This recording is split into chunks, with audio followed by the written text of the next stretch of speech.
Work ചെയ്ത ഈ പറഞ്ഞ വ്യക്തി എനിക്കെതിരെ ഒരുപാട് കാര്യങ്ങൾ സോഷ്യൽ മീഡിയയിലും ന്യൂസ് ചാനലൊക്കെ വന്ന് സംസാരിച്ചു. അതിൽ എന്നെ ഏറ്റവും ഡിസ്റ്റർബ് ചെയ്തൊരു കാര്യമാണ് എൻ്റെ സഹപ്രവർത്തകൻ, എൻ്റെ കോ ആക്ടർ, എൻ്റെ സുഹൃത്ത് എൻ്റെ പേര് വെച്ച് ഈ ഒരു വിഷുവിലേക്ക് ഒരു നിങ്ങളുടെ എല്ലാവരുടെയും മീഡിയാസിൻ്റെയൊക്കെ ട്രാക്ഷൻ കൊണ്ടുവരാൻ വേണ്ടി മാത്രം എൻ്റെ ഫ്രണ്ടിൻ്റെ പേര് അവർ യൂസ് ചെയ്തു. പുതിയതായിട്ട് റിലീസ് ചെയ്ത ഒരു സിനിമയുടെ പുള്ളി എഴുതിയ ഒരു റിവ്യൂ എനിക്ക് ഇഷ്ടപ്പെടാത്തതുകൊണ്ട് ഞാൻ പുള്ളിനെ മർദ്ദിച്ചു. ഇതാണ് ഐ തിങ്ക് ഏറ്റവും കൂടുതൽ മീഡിയയിൽ വന്ന കാര്യം. Bro silence. അപ്പോൾ മീഡിയയിൽ വന്ന കാര്യം ഇതാണെന്ന് ഞാൻ വിശ്വസിക്കുന്നത്. എന്നാൽ അതിൻ്റെ ആക്ച്വൽ അവസ്ഥകൾ, that is what is the reason, ഞാൻ എന്തിനാണ് അയാളെ പോയി മീറ്റ് ചെയ്തത്, എന്താണ് സംസാരിച്ചത് എന്നൊക്കെ ഞാൻ പറഞ്ഞുതരാം. ഏകദേശം ഒരു 2 ആഴ്ചത്തോളം മുന്നേ എനിക്കൊരു അൺനോൺ നമ്പറിൽ നിന്നൊരു കോൾ വന്നിരുന്നു. ഈ കോളിൽ എനിക്ക് ഒരു ലേഡിയാണ് എന്നോട് സംസാരിച്ചത്. അൺനോൺ കോൾ ആയതുകൊണ്ട് ഇവർ പറഞ്ഞ കാര്യങ്ങളൊന്നും ഞാൻ അതിന് ഫേസ് വാല്യൂ എടുത്തില്ല. പറഞ്ഞ കാര്യങ്ങൾ ഭയങ്കര ഗ്രീവൻസും ഭയങ്കര ഒരു ക്രിമിനൽ പശ്ചാത്തലമുള്ള കാര്യങ്ങളാണ് എന്നോട് പങ്കുവച്ചത്. എനിക്ക് പരിചയമുള്ള 3 or 4 പേരുടെ പേരുകൾ ഇവർ എടുത്തു പറഞ്ഞു. ഇതിൽ ഒരു പേര് ഈ പറയുന്ന വിപിൻ്റെയും കൂടിയായിരുന്നു. ഒപ്പം എൻ്റെ വളരെ അടുത്ത സുഹൃത്തായ വേറൊരു സുഹൃത്തിൻ്റെ പേരും കൂടി പറഞ്ഞിരുന്നു. ഈ 2 പേരും ഞാൻ ഇമ്മീഡിയറ്റ്ലി കോൾ ചെയ്ത് സംസാരിച്ചു. ഇങ്ങനത്തെ ഒരു സംസാരം ഉണ്ടായിട്ടുണ്ട്. ഇറ്റ് ഈസ് എ ഭയങ്കര ക്രിമിനൽ സ്പേസിലുള്ള കാര്യങ്ങളാണ് സംസാരിച്ചത് എന്നോട്. ഈ കാര്യങ്ങളാണ് ഞാൻ ഈ അടുത്തായിട്ട് ഓണറബിൾ DGPക്കും ADGPക്കും വിത്ത് പ്രൂഫുകൾ ഞാൻ അയച്ചു കൊടുത്തേക്കണം.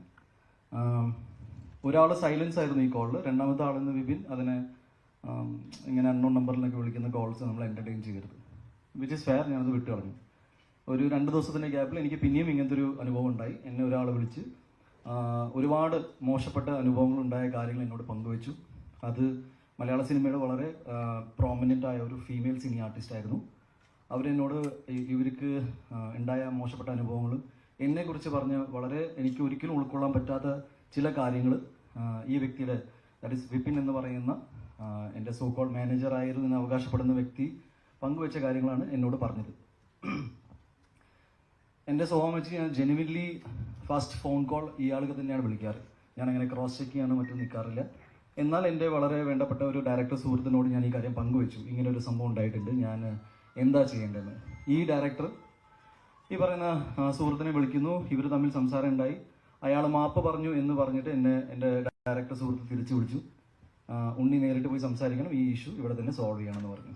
ഇതിൻ്റെ ഭാഗമായിട്ടാണ് ഞാൻ ഈ പറഞ്ഞ ഇഷ്യൂ ഉണ്ടായ സ്ഥലത്തേക്ക് ഞാൻ പോകുന്നത്. ദാറ്റ് ഈസ് വിപിൻ കുമാർ എന്ന വ്യക്തി ഇയാളോട് മാപ്പ് പറഞ്ഞു. Is sorry for what has happened എന്ന് മാപ്പ് പറഞ്ഞതുകൊണ്ട് അത് എന്നോട് നേരിട്ട് പറഞ്ഞാൽ നന്നായിരിക്കും എന്നാണ് എനിക്ക് തോന്നി. ബിക്കോസ് ഞാൻ അയാളെ ഒരിക്കലും അയാൾ അവകാശപ്പെടുന്ന പോലെ ഒരു ഡെസിഗ്നേറ്റഡ് ലെവലിൽ നിന്നേക്കാട്ട് അപ്പുറത്താണ് ഞാൻ കണ്ടത്. ഞാൻ പുള്ളിൻ്റെ ഒരു സുഹൃത്തായാണ് കണ്ടിരുന്നത്. ബിക്കോസ് ഞാൻ കുറച്ചും കൂടി ഡീവേറ്റ് ചെയ്ത് വരാം. 2018 ആദ്യമായിട്ട് ഉണ്ണിമുന്തൻ ഫിലിംസ് എന്ന സിനിമയുടെ പ്രൊഡക്ഷൻ കമ്പനിയുടെ ഒരു തോട്ട് വന്നത് ഫോർ ദ മൂവി മേപ്പടിയാൻ. ഇനി മേപ്പടിയാൻ്റെ സംഭവം എന്ന് വെച്ചാൽ 2018 തുടങ്ങിയിട്ടുണ്ടെങ്കിലും ഈ സിനിമ അവസാനിച്ച് വന്നപ്പോഴേക്കും 2021 ആയി. വിച്ച് ഈസ് വൈ ഓൾമോസ്റ്റ് 3 yearsോളം ഞങ്ങൾ ഒരു ടീം, ഇതിൻ്റെ ഒരു HOD എന്ന് പറയുന്ന ഹെഡ് ഓഫ് ദി ഡിപ്പാർട്ട്മെൻറ്റ്സ് ഒക്കെ നിൽക്കുന്ന ടീം വളരെ ഒരു ടെക്നിക്കൽ ക്രൂവിന് അപ്പുറത്ത് ഒരു സുഹൃത്ത് ബന്ധത്തിലേക്ക് അത് പോയി. സിനിമകളിൽ മാനേജർ പരിപാടി എന്താണെന്ന് ഞാൻ അതും കൂടി ഒന്ന് ക്ലാരിഫൈ ചെയ്യാം. ബിക്കോസ് അതിനെക്കുറിച്ചും ഒരു ചർച്ചകളുണ്ട്. എനിക്ക് ഒരുപാട് സുഹൃത്തുക്കളുണ്ട് who are producers, production controllers, എന്തിനാ നിങ്ങളുടെ കൂട്ടത്തിൽ നിൽക്കുന്ന ഒരുപാട് ആൾക്കാർക്ക് എൻ്റെ ഡയറക്റ്റ് ആക്സസ് ഉണ്ട്. അപ്പോൾ ഒരു സിനിമ എന്നിലേക്ക് എത്തണമെങ്കിൽ ആർക്കും എപ്പോൾ വേണമെങ്കിലും വിളിക്കാം. ആ കൂട്ടത്തിൽ പെടുന്ന ഒരാളെന്ന നിലയിൽ എൻ്റെ ആദ്യത്തെ സിനിമയിൽ, പ്രൊഡക്ഷൻ കമ്പനിയുടെ ആദ്യത്തെ സിനിമയിൽ 3 വർഷത്തോളം എൻ്റെ ചുറ്റും നിന്നപ്പോൾ എന്നിലേക്ക് പെട്ടെന്ന് ആക്സസ് കിട്ടാനുള്ള സാധ്യത ഇയാളിലൂടെ ഉണ്ടായിരുന്നു എന്ന് സത്യമാണ്. എന്നാൽ അയാളെ ഞാൻ ഓൾറെഡി എൻ്റെ ഫേസ്ബുക്ക് പോസ്റ്റിൽ മെൻഷൻ ചെയ്തിട്ടുണ്ട്. അങ്ങനെ ഞങ്ങൾ തമ്മിൽ ഒരു അന്തർധാര അല്ലെങ്കിൽ ഒരു ധാരണ ഓൺ പേപ്പർ ഉണ്ടായിട്ടില്ല. ബിക്കോസ് ലെറ്റ്സ് സിനിമയിൽ വളരെ പ്രോമിനൻ്റ് ആയ ഒരു പ്രൊഡ്യൂസറും പ്രൊഡക്ഷൻ മാനേജറും എക്സിക്യൂട്ടീവ് കൺട്രോളായി നിൽക്കുന്ന നിങ്ങൾക്ക് എല്ലാവർക്കും നമ്മുടെ വളരെ പ്രിയപ്പെട്ട ബാദുഷ ചേട്ടനുണ്ട്. പുള്ളി നമുക്ക് കുറേ പ്രൊജക്റ്റുകൾ കൊണ്ടുവരാറുണ്ട്. അപ്പോൾ എനിക്ക് ഒരിക്കലും പുള്ളിനെ എൻ്റെ മാനേജറായിട്ട് കൂട്ടാൻ പറ്റില്ല. പുള്ളി ആ ഇതില്ല. ഞാനത് എക്സാംപ്ലിഫൈ ചെയ്യണം, വാട്ട് ഇസ് ദ സിറ്റുവേഷൻ. അല്ലാതെ എന്നെ ചലഞ്ച് ചെയ്യാൻ പറയില്ല. ഞാൻ അതിൻ്റെ ഒരു മലയാള സിനിമയിൽ ഇനി നടക്കുന്ന അതിൻ്റെ പ്രോട്ടോകോൾ. എനിവേസ് ഞാൻ ഈ പറഞ്ഞ ദിവസം ഇയാളെ കാണാൻ പോകുമ്പോൾ വളരെ യാദർശികമായിട്ട് അവിടെ വേറൊരു ഞങ്ങളുടെ കോമൺ ഫ്രണ്ടായ സുഹൃത്ത് അവിടെ ഉണ്ടായി. ഇയാളുമായിട്ട് നിങ്ങൾ ഇന്നലെ ഒരു വീഡിയോ സർക്കുലേറ്റ് ചെയ്ത് കണ്ടു കാണുമെന്ന് വിചാരിക്കുന്നു. അതിൽ വളരെ മാന്യമായിട്ടാണ് ഞാൻ സംസാരിച്ചുകൊണ്ടിരുന്നത്. അതിൽ വേറെ നിങ്ങളെല്ലാവരും അല്ലെങ്കിൽ ഒരുപാട് മീഡിയാസ് അല്ലെങ്കിൽ കുറേ പേര് ആൻറ്റിസിപ്പേറ്റ് ചെയ്യുന്ന അടി ഉണ്ടായിട്ടില്ല. ഇതൊരു അടി കേസായിട്ട് എടുക്കാൻ ബുദ്ധിമുട്ടുണ്ട്, ബിക്കോസ് അടി ഉണ്ടായിട്ടില്ല. ഞാൻ ആവർത്തിച്ചുകൊണ്ട് പറയാണ്, ആസ് എ വ്യക്തി എന്ന നിലയിൽ ഞാൻ ഇതുവരെ എന്നെ എൻ്റെ 22-ാം വയസ്സിലും 21-ാം വയസ്സിലും കണ്ട ആൾക്കാർ ഇവിടെ ഈ കൂട്ടത്തിലുണ്ട്. ചേട്ടാ, നമ്മൾ ആദ്യം പരിചയപ്പെടുമ്പോൾ എനിക്ക് 21 വയസ്സാണ്, ഇന്നിപ്പോൾ എനിക്ക് 38 ആവും. ഞാൻ പറഞ്ഞൊന്നും ഞാൻ നുണ പറയാറില്ല. മാത്രമല്ല, എനിക്ക് ചെയ്ത കാര്യങ്ങൾ സമ്മതിക്കാനും മടിയില്ല. അന്ന് ഉണ്ടായ കാര്യങ്ങൾ ഇത്രയേ ഉള്ളൂ. ഇയാൾ വരുന്നു, ഞാൻ ഒന്നുകൂടി റിപ്പീറ്റ് ചെയ്യാം, ഇയാൾ വരുന്നു. പുള്ളി ചെയ്ത കാര്യങ്ങൾ നമുക്ക് പൊറുക്കാൻ പറ്റാത്ത കാര്യങ്ങളായതുകൊണ്ട് ഒരു സുഹൃത്ത് എന്ന നിലയിൽ എനിക്ക് അറിയണമെന്നുണ്ടായിരുന്നു എന്ത് അവസ്ഥയിലാണ് ഇയാൾ ഇത്രയും മോശപ്പെട്ട കാര്യങ്ങൾ നമ്മളെക്കുറിച്ച് സംസാരിക്കുന്നത്. എൻ്റെ സുഹൃത്തായ മറ്റേ ഡയറക്ടർ പറഞ്ഞു ഇയാൾ ഓൾറെഡി അപ്പോളജറ്റിക് ആണെന്ന്. ഒരു ഹീറ്റഡ് ആർഗ്യുമെൻ്റിൻ്റെ ഭാഗമായിട്ട് ഇയാളോട് കൂളിംഗ് ഗ്ലാസ് എന്ന് വെച്ചാൽ, ഞാനിപ്പോൾ ഇവിടെ നിങ്ങളോട് മുന്നിൽ കൂളിംഗ് ഗ്ലാസ് ഇരുന്ന് സംസാരിച്ച് കഴിഞ്ഞാൽ you will feel insulted, because ഞാനൊരു സീരിയസ് കാര്യം സംസാരിക്കാൻ വരികയാണ്. നിങ്ങൾ ആ സൈക്കോളജിക്കൽ സാധനം മനസ്സിലാക്കുന്നെന്ന് ഞാൻ വിചാരിക്കുന്നു. എനിവേസ്, ഒരു ഹീറ്റഡ് ആർഗ്യുമെന്റ് ഞാൻ ഈ കൂളിംഗ് ഗ്ലാസ് വലിച്ചെറിഞ്ഞു, സത്യമാണ്. പുള്ളി പേടിച്ചിട്ട് കുറച്ച് നേരത്തിന് കരഞ്ഞിട്ട് പുള്ളി മാപ്പ് പറഞ്ഞ് പോയി. ആ കൂട്ടത്തിൽ അവിടെ ഉണ്ടായ ഞങ്ങളുടെ വളരെ കോമൺ ആയ ഒരാൾ, പുള്ളിക്ക് ഈ വിഷയം എന്താണെന്ന് പോലും അറിയാത്ത ഒരാളാണ്. അത് പോലീസിൻ്റെ അടുത്ത് മൊഴി പറഞ്ഞിട്ടുണ്ട്. പുള്ളി പറഞ്ഞ മൊഴിയിൽ ഞാൻ മനസ്സിലാക്കുന്നത് സത്യസന്ധമായിട്ട് പറഞ്ഞ കാര്യങ്ങളാണ്. ഒരു കുറ്റം ഇയാളുടെ ഭാഗത്ത് നിന്നായിട്ടുണ്ട്, അത് പുള്ളി സമ്മതിച്ചു. അത് ഉണ്ണിയോട് ഞാൻ ആകെ ചോദിച്ചത് ഒരു റിട്ടേൺ അപ്പോളജിയാണ്. എന്താണെന്ന് വെച്ചാൽ ഇതിൽ ഉണ്ടായ പ്രോബ്ലംസ് എല്ലാം എനിക്ക് ഭാവിയിൽ ബുദ്ധിമുട്ടുണ്ടാക്കുന്ന പ്രോബ്ലംസാണ്. അപ്പോൾ എന്നെ ഇതിൽ നിന്ന് ഒഴിവാക്കി തരണം എന്ന് മാത്രമാണ് പറഞ്ഞത്. മാത്രമല്ല, ഇനി അങ്ങോട്ട് നമുക്ക് മുന്നോട്ട് ഒരുമിച്ച് വർക്ക് ചെയ്യാൻ പറ്റില്ല, ബിക്കോസ് ഒരു ടെക്നീഷ്യൻ ലെവലിൽ മാത്രമല്ല ഒരു വ്യക്തി എന്ന നിലയിൽ എനിക്ക് പുള്ളിയോടൊപ്പം വർക്ക് ചെയ്യാൻ ബുദ്ധിമുട്ടാണ്. എന്നാൽ ഇതൊരു പബ്ലിക് ഡൊമൈനിൽ പോയിട്ട് പുള്ളിനെ ഡിഫെയിം ചെയ്യാനോ മറ്റൊരു കാര്യം ചെയ്യാനോ നമ്മൾ നിൽക്കണ്ടായിരുന്നു, ബിക്കോസ് ഞങ്ങളെല്ലാവരും സുഹൃത്തുക്കളാണ് ആയിരുന്നു എന്ന് പറയാം. ഒരു വൈകുന്നേരം ആയപ്പോഴേക്കും ഇതിൽ വളരെ ബുദ്ധിമുട്ടുണ്ടാക്കുന്ന കാര്യം എന്ന് വെച്ചാൽ, ഒരുപാട് പേര് എന്നെ വ്യക്തിപരമായിട്ട് അറിയുന്ന ഒരുപാട് പേര് ഈ ഇഷ്യൂ മറച്ചിട്ട് വേറെ കൂടി കാര്യം പറയാം. ഓൾറെഡി ഒരു ഫീമെയിൽ സിനി ആർട്ടിസ്റ്റിനെ കുറിച്ച് പറഞ്ഞു കഴിഞ്ഞു.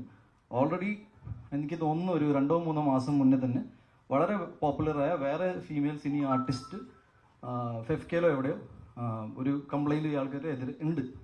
ഇതൊരു റിപ്പീറ്റഡ് ഒഫൻസ് ആണ്. എന്ന് വെച്ചാൽ ഞാൻ പറഞ്ഞു വന്നത്, ഫേസ് വാല്യൂവിൽ ഒരാൾ പറഞ്ഞ കാര്യങ്ങൾ, ദാറ്റ് ഈസ് എൻ്റെ അടുത്ത സുഹൃത്തായ ടോയിനോടെ പേര് പറഞ്ഞിട്ട് ഞാൻ ഇയാളുടെ സിനിമയെ മോശപ്പെട്ട രീതിയിൽ സംസാരിച്ച് അടിച്ചു എന്ന് പറഞ്ഞാൽ, ഇത് കംപ്ലീറ്റ്ലി ഒറിജിനൽ ഇഷ്യൂന്ന് ട്രാക്ഷൻ മാറ്റാൻ വേണ്ടി മാത്രം ഉണ്ടാക്കിയൊരു കഥയാണ്. എൻ്റെ പ്രോബ്ലം എന്താണെന്ന് വെച്ചാൽ, ആക്ച്വൽ ഇഷ്യൂ ആരും ഇതുവരെ ഡിസ്കസ് ചെയ്തിട്ടില്ല. ഞാൻ എന്തിനാണ് ഇയാളോട് സംസാരിക്കാൻ പോയത്, എന്താണ് എനിക്ക് ഇഷ്യൂ ഉണ്ടായത്. എനിക്ക് തോന്നുന്നു ഞാൻ ഒരാളുമായിട്ട് വഴക്കുണ്ടാക്കുന്നതിൽ ഒരു ന്യൂസ് വാല്യൂ ഇല്ലാത്തതുകൊണ്ട് ഡെഫിനറ്റ്ലി ഒരു 2 താരങ്ങൾ തമ്മിൽ ഫൈറ്റ് ഉണ്ടാക്കി കഴിഞ്ഞാൽ കുറച്ചും കൂടി രസകരമായിരിക്കും. ഞാൻ മനസ്സിലാക്കിയത് ഇയാൾക്ക് ഏതെങ്കിലും രീതിയിൽ നമുക്ക് ലീഗലി ഫൈറ്റ് ചെയ്യണം, അല്ലെങ്കിൽ ഈ സോഷ്യൽ മീഡിയയിൽ ഇരുന്നിട്ട് എൻ്റെ വ്യക്തി ജീവിതത്തെക്കുറിച്ചും എൻ്റെ മാനസികാവസ്ഥയെക്കുറിച്ചും എൻ്റെ സിനിമാ ജീവിതത്തെക്കുറിച്ചും ഞാൻ എന്ന വ്യക്തിയെക്കുറിച്ചും ഇങ്ങനെ നോൺ സ്റ്റോപ്പ് ഡിഫെയിം ചെയ്യാനുള്ള കാര്യങ്ങൾ എന്താണെന്ന് എനിക്ക് മനസ്സിലായിട്ടില്ല. ഇതുവരെ ഒരു ഇഷ്യൂ എന്താണെന്ന് പുള്ളി അഡ്രസ്സ് ചെയ്തിട്ടില്ല. ഞാൻ പറഞ്ഞു വന്നത് കംപ്ലീറ്റ്ലി ഫാബ്രിക്കേറ്റഡ് ആണ്. പറഞ്ഞ ഓരോ കാര്യങ്ങളും ഞാൻ നിഷേധിക്കുന്നു. എന്നെ സംബന്ധിച്ച് നടന്ന കാര്യങ്ങൾ ഇതാണ്. ഇതൊരു വളരെ മോശപ്പെട്ട കാര്യം പുള്ളിയുടെ ഭാഗത്ത് നിന്ന് ഉണ്ടായതുകൊണ്ട് അത് വിത്ത് പ്രൂഫ് പിടിക്കപ്പെട്ടു.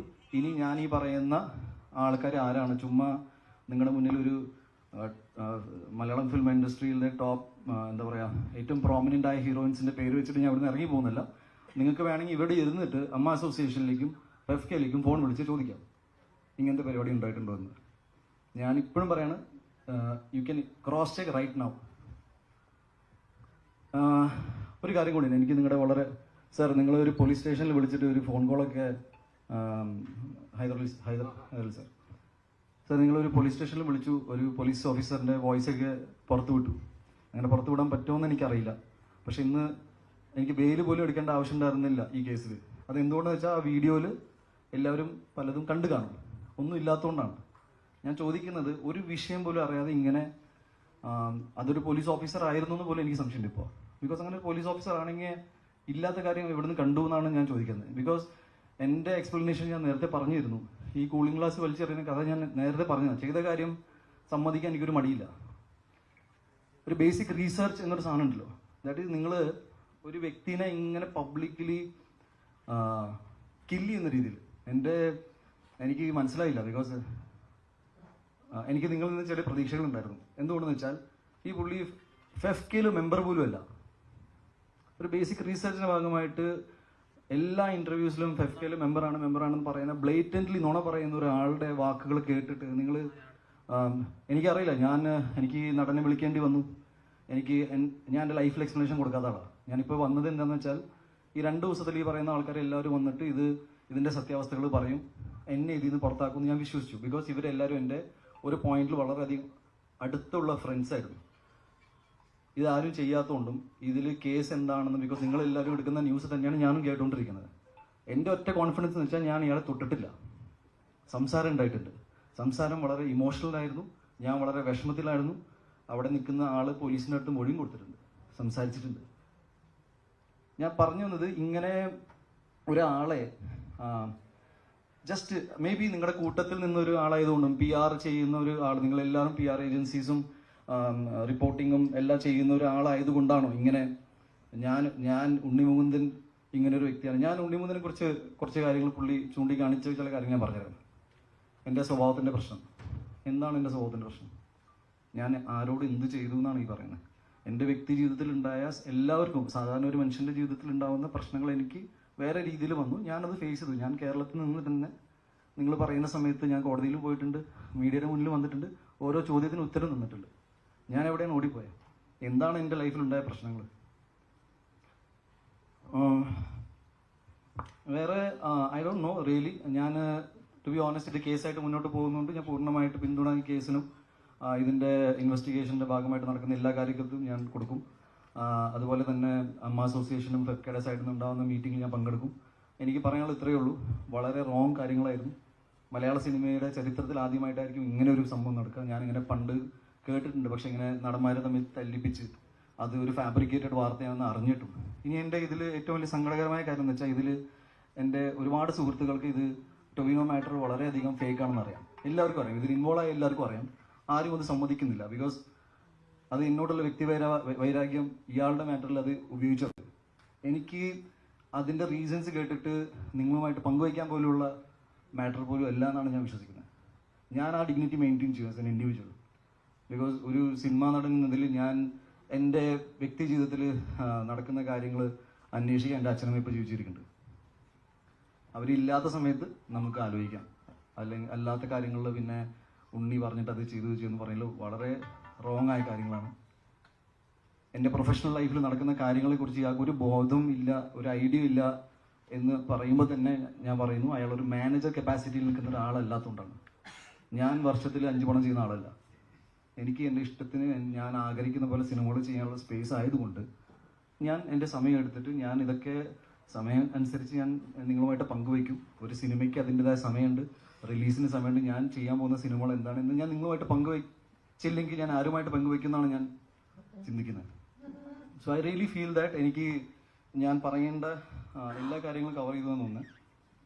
പിന്നെ വധഭീഷണി തൊട്ട് പെണ്ണ് കേസ് തൊട്ട് അതേപോലെ തന്നെ ഈ തമ്മിൽ ഇങ്ങനത്തെ കുറേ ഇഷ്യൂസാണ് ഫോൺ കോളിൽ എനിക്ക് വന്നത്. ഈ കാര്യങ്ങൾ അത്രയും സീരിയസ് ആയതുകൊണ്ടാണ് ഞാൻ പറഞ്ഞ പോലെ DGPക്കും ADGPക്കും അയച്ചു കൊടുത്തത്. നാളെ മറ്റന്നാൾ ഏതെങ്കിലും പെണ്ണ് കേസ് വന്നു കഴിഞ്ഞാൽ ഞാൻ പിന്നെ വന്നിരിക്കും. ബട്ട് നാം എനിക്ക് പേടിയുണ്ട്. സാധാരണ ഉണ്ടെന്ന് അങ്ങനെ പറയാറില്ല, പക്ഷേ എന്നെ കുത്തിക്കൊല്ലുന്നും എന്നെ വധഭീഷണി നടത്തുന്നു. പിന്നെ ഈ ആൾക്കാർ തമ്മിൽ ഡിഫേമേഷൻ എനിക്ക് മനസ്സിലാവുന്നില്ല. ഒരാളുടെ ഇമേജ് ടാർണിഷ് ചെയ്തിട്ട് എന്നിട്ട് നാഷണൽ ലെവലിൽ വരെ ഇങ്ങനെ കൊണ്ടുപോവുക. ഇയാളെങ്ങനെ ചെയ്തു. ഒരാൾ പോലും കൃത്യമായിട്ട് ഇത് കവർ ചെയ്യാൻ നോക്കിയില്ലല്ലോ എന്നാണ്. ജസ്റ്റ് ന്യൂസ് റിപ്പോർട്ട് ചെയ്യാന്ന് പറഞ്ഞ ഒരു 2 സൈഡ് വേർഷൻ ഉണ്ടല്ലോ.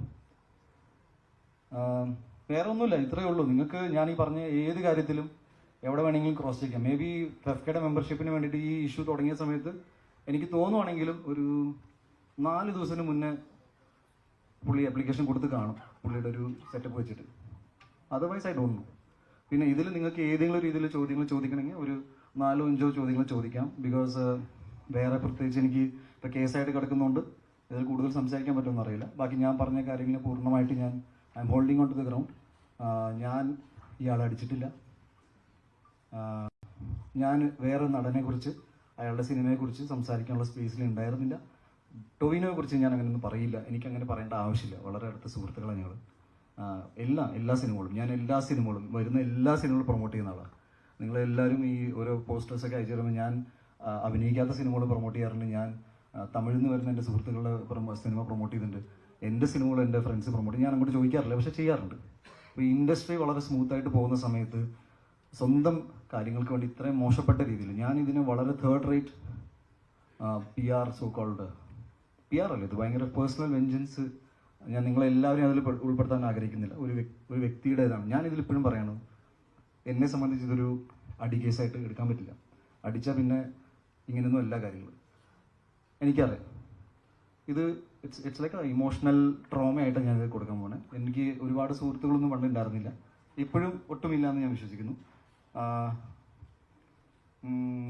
ഞാൻ ഈ മലയാള സിനിമകൾ ചെയ്തുകൊണ്ട് പോകുന്ന ഒരാളാണ്. അതിലിപ്പോൾ ഭയങ്കരമായ ഒരു ഒന്നുമില്ല. എല്ലാവരും പോലെ സ്ട്രഗിൾ ചെയ്ത് വന്നു. ഞാൻ ഒരിക്കലും എൻ്റെ സ്ട്രഗിൾ സ്റ്റോറീസ് പറഞ്ഞിട്ട് സിമ്പതി മേടിക്കുന്ന ആളുമല്ല.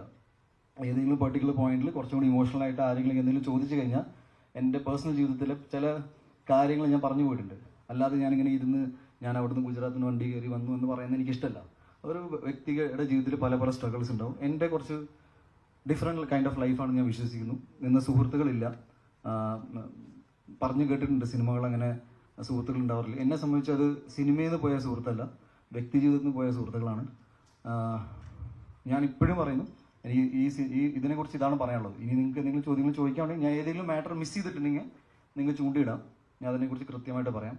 ഇത് ക്രോസ് ചെക്ക് ചെയ്യാൻ നിങ്ങൾക്ക് അമ്മ അസോസിയേഷനിൽ വിളിക്കാം, FFKയിൽ വിളിക്കാം. ഞാൻ ഇവിടെ തന്നെ ഇരിക്കുന്നുണ്ട്. നിങ്ങൾക്ക് ചോദ്യങ്ങളില്ലെങ്കിൽ വേണമെങ്കിൽ ഫോൺ കോൾ അറ്റൻഡ് ചെയ്തിട്ട് പോകാം. ബിക്കോസ് ഞാനിത് ആദ്യത്തെ അവസാനത്തെ ഇൻ്റർവ്യൂ ആയിട്ടാണ് കാണുന്നത് ഈ മാറ്ററിനെ കുറിച്ച്. ഇത് വളരെ സില്ലി ആയിട്ടാണ് ഞാൻ ഇതിനെ എടുക്കാൻ പോകുന്നത്. എന്നെ ഞാനാക്കി മാറ്റിയത് കേരളത്തിലെ സമൂഹത്തിലെ ജനങ്ങളാണ്. എൻ്റെ സിനിമകൾ വിജയിക്കുന്നതിൻ്റെ ഒറ്റ കാരണം സിനിമ ഇഷ്ടപ്പെടുന്ന ആൾക്കാർ സിനിമ കണ്ട് കൈയടിച്ചുകൊണ്ട് മാത്രമാണ്. എനിക്ക് ലോബി ഇല്ല, എനിക്ക് ഗോഡ് ഫാദർ ഇല്ല, ഒന്നുമില്ല. ഞാൻ ഉണ്ണിമൂന്നൻ ഫിലിംസ് എന്ന ബാനറിൽ സിനിമ ഇറക്കുമ്പോൾ കഷ്ടപ്പെട്ട് പണിയെടുത്ത് സിനിമകൾ ഇറക്കുന്ന ഒരാളാണ്. നിങ്ങളിൽ ഒരുപാട് പേര് ഇവിടെ സിനിമയിൽ കയറാൻ ആഗ്രഹിക്കുന്നുണ്ടാവും. നിങ്ങൾക്ക് ഒരാൾക്കും എൻ്റെ ഒരു അവസ്ഥ വരാതിരിക്കട്ടെ. ബിക്കോസ് ഇങ്ങനെയൊന്നുമല്ല നിങ്ങളുടെ എനർജി പോകേണ്ടത്. എൻ്റെ വ്യക്തി ജീവിതത്തിൽ തന്നെ എൻ്റെ ഒരുപാട് ടൈം ഈ ആവശ്യമില്ലാത്ത പ്രശ്നങ്ങളിൽ സോൾവ് ചെയ്ത് പോയിട്ട് ഒരുപാട് പോയിട്ടുണ്ട്. ഞാൻ എങ്ങനെയെങ്കിലും ഞാൻ കുറച്ച് അംബീഷ്യസ് ആണ്. എൻ്റെ വർക്കിംഗ് സ്റ്റൈൽ കുറച്ച് അഗ്രസീവാണ്. അഗ്രസീവ് എന്ന് പറഞ്ഞാൽ എൻ്റെ the way I work is aggressive. ഞാൻ ആൾക്കാരോട് അഗ്രസീവ് അല്ല. എൻ്റെ കൂടെ ആളില്ല എന്ന് പറഞ്ഞു അരുൺ. ഇത് അരുണാണ്. ഞാൻ ജസ്റ്റ് പറയാം, എത്ര വർഷമായി? കഴിഞ്ഞ 10 വർഷമായിട്ട് എൻ്റെ കൂടെ എൻ്റെ എല്ലാ സിനിമകളിലും എൻ്റെ കൂടെ വർക്ക് ചെയ്യുന്ന ഒരാളാണ് അരുണായിരുന്നു. അരുണിനെ നിങ്ങൾക്ക് പരിചയം ഉണ്ടാവില്ല, ബിക്കോസ് നിങ്ങളെ പോലെ പോപ്പുലറായിട്ട് ഇവിടെ എറണാകുളം ഭാഗത്ത് താമസം ഇല്ലാത്തത് കൊണ്ട് നിങ്ങളുടെ വീഡിയോസിൽ മുഖം കാണിക്കുന്നില്ല. സോഷ്യൽ മീഡിയയിൽ വരാത്ത ആൾക്കാർ എൻ്റെ കുടുംബത്തിന് ജീവിതത്തിൽ ഇല്ല എന്ന് പറയുന്നതിൽ തെറ്റാണ്. നിങ്ങളുടെ വീഡിയോസിൽ പെടുന്ന ആൾക്കാർ ഇവിടെ എറണാകുളത്ത് താമസിക്കുന്ന ആരാണെങ്കിലും വീഡിയോസിൽ പെടും. എൻ്റെ അച്ഛനമ്മ ഒറ്റപ്പാത എന്ന് വെച്ചാൽ അവർ വീഡിയോസിൽ വരാത്തതുകൊണ്ട് എനിക്ക് അച്ഛനമ്മ ഇല്ലാത്തതുകൊണ്ടാണോ? മനസ്സിലായോ? എറണാകുളം എന്ന് പറഞ്ഞാൽ എൻ്റെ ജീവിതമല്ല. എറണാകുളത്തിൽ